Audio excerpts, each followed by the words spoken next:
The nature of football, there's each individual unit and they will form, more often than not, stronger bonds than what you get elsewhere, particularly in the trenches. The friends I've made playing American football are some of the most selfless people I've ever met. No other sport I've done, my friends have done, or I've watched before has that kind of community around it, that kind of camaraderie.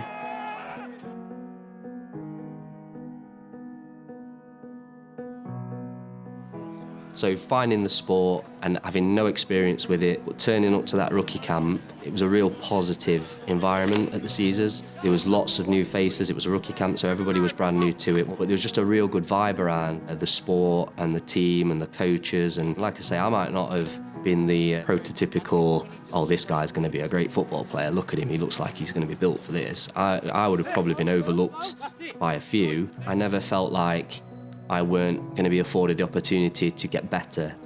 Through playing, I kind of created two outlets, one playing American football and one going to the gym, which started from wanting to get better at O-line and my position and getting stronger and that kind of thing.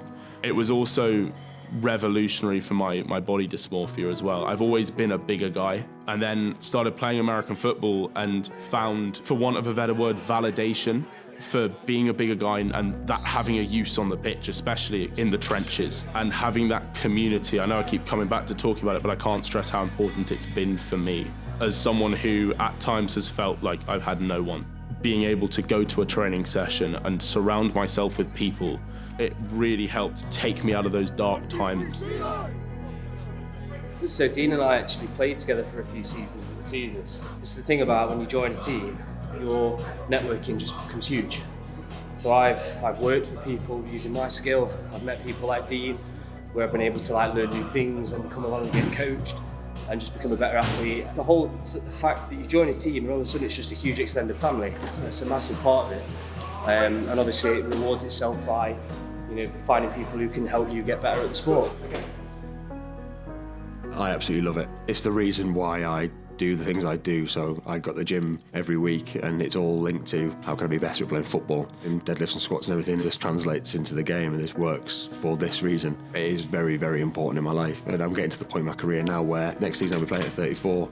How many more years have I realistically got doing this? And I don't know what I'll do when it's gone. So it's how do I replace that when it goes away?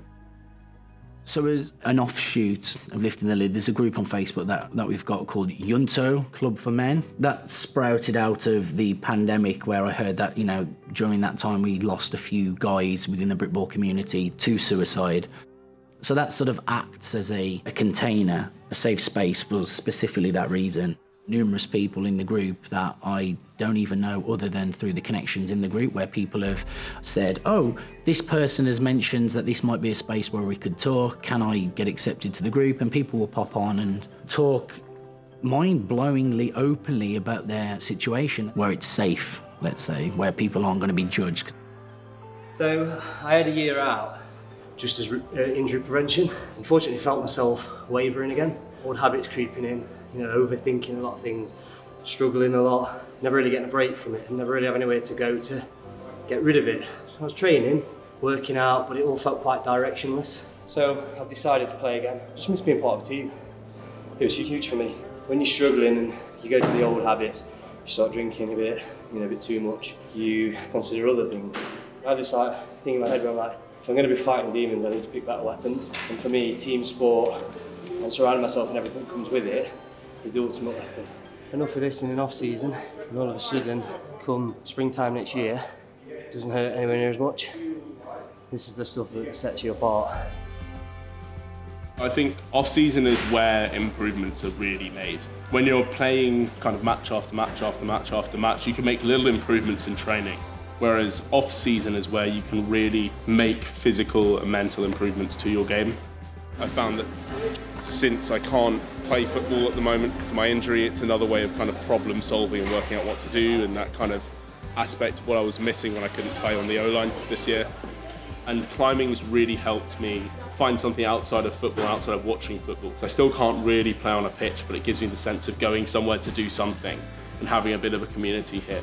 I'm a lot more in touch with my mobility, my body, and what I can do to improve kind of me versus me, what I can do to improve myself for when I go back to playing. So we've got sort of several group chats. One a couple of weeks ago that's just to talk about the gym and try and get people in the gym and lifting more. So I put that together and it's now got sort of 50 odd people in this group chat. Some of the lads use it all the time and say, oh, I've just started lifting, or I'm doing this, or can anyone give me some tips on my power cleans? And we've got in there our strength and conditioning coach and our middle linebacker who's a freak athlete, and use them as just sounding boards and go, oh, I'm doing this, or this hurts, am I doing this wrong?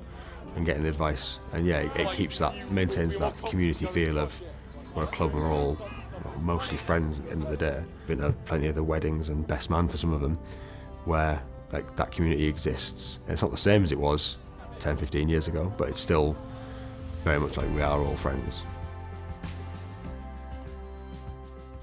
We have a game against Cardiff on this home field as part of the University of Birmingham's Explosion Night. You'll have thousands of students all around here. There'll be fireworks, there'll be cheerleaders.